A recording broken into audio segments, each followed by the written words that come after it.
High, কেমন আছো তোমরা সবাই? আশা করছি খুব ভালো আছো, আমিও খুব ভালো আছি। তাই চলে এসেছি আজকে আবার একটা অন্য ভিডিও নিয়ে। এর আগের ভিডিওতে আমি বানিয়েছিলাম মাটি দিয়ে ছোট্ট মিনিয়েচার এগ রোল। তাই ভাবলাম আজকে এক প্লেট মোমো বানানো যাক।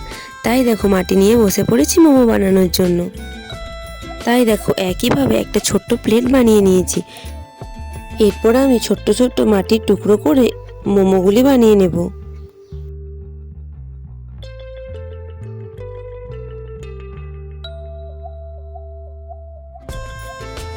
এরপর এই ছোট্ট ছোট্ট মোমোগুলিকে হাতের সাহায্যে একটু জল দিয়ে মসৃণ করে নেব।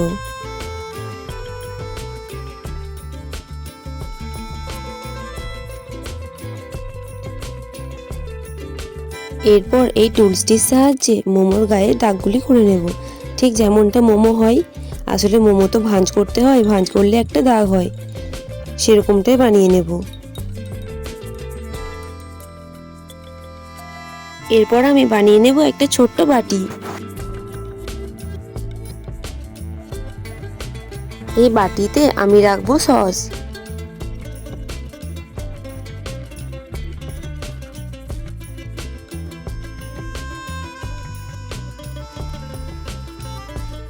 এরপর মোমোগুলিকে প্লেটে সাজিয়ে নেব। আর দেখো আমার কিন্তু প্লেটটি রেডি হয়ে গেছে। এরপর এটি শুকিয়ে নেব এবং শুকিয়ে যাওয়ার পর রং করব।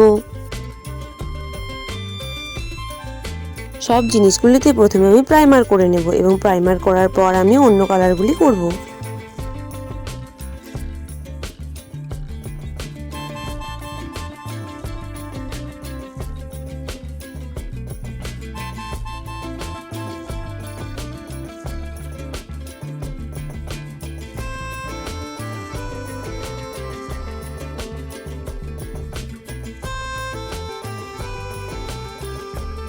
আর দেখো আমার কিন্তু প্রাইমার করা হয়ে গেছে। এরপর আমি প্লেটটিতে ব্রাউন কালারটি করে নেব।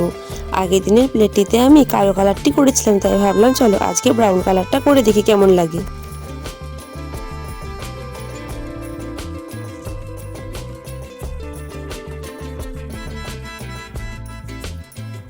একইভাবে আমি বাটিটিতে ব্রাউন কালারটি করে নেব।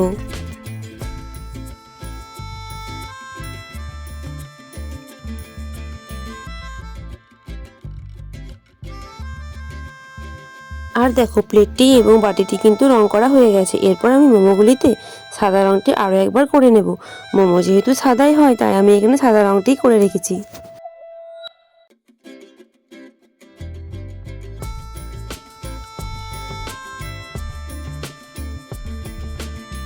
সবগুলিতে ভালোভাবে কালার করা হয়ে গেলে প্লেটটিতে সাজিয়ে নেব।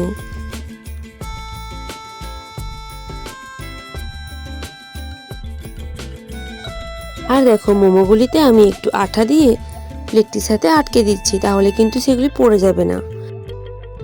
যেহেতু একটু উঁচু নিচু ছিল সেই জন্য আমি আঠা দিয়ে আটকে দিয়েছি।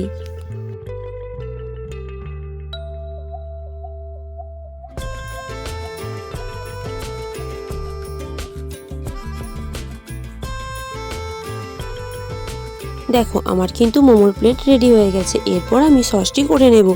সসটি করার জন্য আমি প্রথমে আঠা দেব এবং তারপরে আমি লাল কালারটা দিয়ে দেব। আচ্ছা, তাহলে তোমরা কারা কারা মোমো খেতে ভালোবাসো আমাকে কিন্তু কমেন্টে জানিও। আমার কিন্তু মোমো খেতে খুব ভালো লাগে। তাহলে আমার এই আজকে ছোট্ট মোমোর প্লেটটি তোমাদের কেমন লাগলো কমেন্টে কিন্তু অবশ্যই জানিও। ভালো লাগলে একটি লাইক করে দিও। আজ তবে আসি, টাটা।